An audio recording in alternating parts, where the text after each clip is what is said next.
In Matthew chapter 5, you're going to encounter the Beatitudes. To be honest, hindi mabilis maintindihan yung first part ng Beatitudes. Kasi bakit? Just take a look at the message.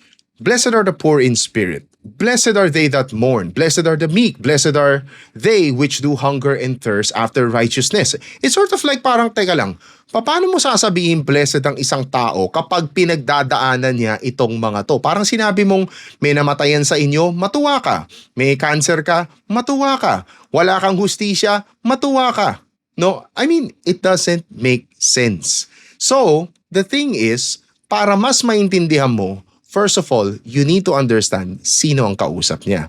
And his primary audience is his disciples. And of course, the followers na sumusunod-sunod sa kanya. And you have to jump into the middle. You have to go down into the part where yun ang pinaka-pinupunto niya. What he's trying to do here is that after he calls the disciples, after he recruits these disciples, he sets the expectations para sa mga disipulo. Kaya pagdating mo sa Matthew chapter 5 verse 10 to 16, makikita mo ang gusto niyang sabihin. Yung first part kasi medyo matalinghaga eh. But the second part of that beatitude, makikita mo yung pinakamensahe niya. Yung pinakamensahe niya dito. And let me just read it for you. Ang sabi niya, "Blessed are they which are persecuted for righteousness' sake, for theirs is the kingdom of heaven. Blessed are ye when man shall revile you, persecute you, and shall say all manner of evil against you falsely for my sake. Rejoice, be exceeding glad, for great is your reward in heaven, for so persecuted they the prophets which were before you." So the point is this. As a disciple, as a follower of Jesus Christ, you're gonna go through persecution. Depende lang sa degree. Sometimes grabe, sometimes mas hindi ganun kagrabe, no?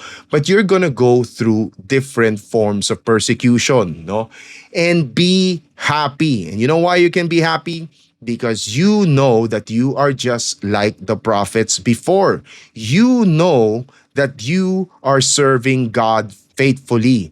And hindi ka kakalimutan ng Panginoon, yung mga sakripisyong ginagawa mo para sa Kanya.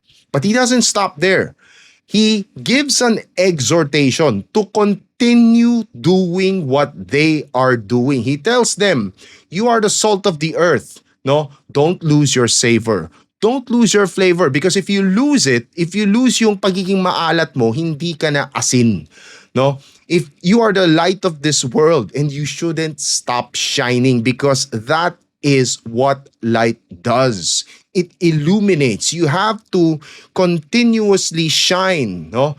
Talaga, you have to continuously shine because you want people to see your good works so that they will glorify your Father which is in heaven. Remember, your Father which is in heaven, siya ang dapat mag-glorify, hindi ikaw. Now, having said that, balik tayo dito sa sinasabi ni Kristo, the first part. Blessed are the poor in spirit, blessed are they that mourn, blessed are the meek, blessed are they which do hunger and thirst after righteousness' sake. If you are persecuted day in and day out, ito yung mga bagay-bagay na mararamdaman mo. You're gonna experience that poorness in your spirit because you're constantly being attacked. No, you're gonna mourn, magluluksa ka. Bakit ganun? Sumusunod ako sa Panginoon. No, I'm serving God and I'm experiencing all these things. No, you're gonna be humbled, you're gonna be humiliated, you're gonna desire justice because you are falsely accused, you're being oppressed, no? And you will be rewarded. That's the message. You're doing all these things, no? You're experiencing all these things because you are serving God faithfully.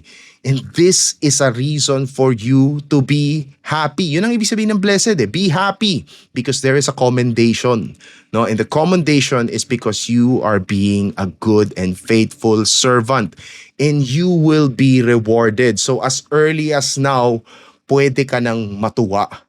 But He doesn't stop there. Sabi niya, Blessed are the merciful, for they shall obtain mercy. Blessed are the pure in heart, for they shall see God. Blessed are the peacemakers, for they shall be called the children of God. So alam ko, you're already feeling itong mga pressure, you're already feeling this sense of spiritual poverty, this mourning, itong mga bagay-bagay, people are mistreating you, oppressing you, and all these things. But I want you to continue showing mercy sa mga taong undeserving because you are also a product of God's mercy.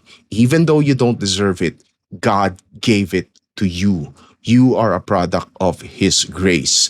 Blessed are the pure in heart. I want you to continue being pure in your motives when you deal with these people. No? Huwag mawawala ang good intentions mo para sa kanila. Blessed are the peacemakers. I want you to continue sharing the gospel of peace towards these people who are persecuting you because only through the gospel it is only through the gospel na matatamo nila ang tunay na peace because then they will be reconciled with God. And that's the reason why he's saying all these things. You're doing a good job. You're being persecuted for my name's sake. But don't worry, hindi kakalimutan ng Panginoon itong mga bagay-bagay na ginagawa mo para sa Kanya. You will be rewarded richly. The Lord loves you. He's not going to forget you. And with that, God bless.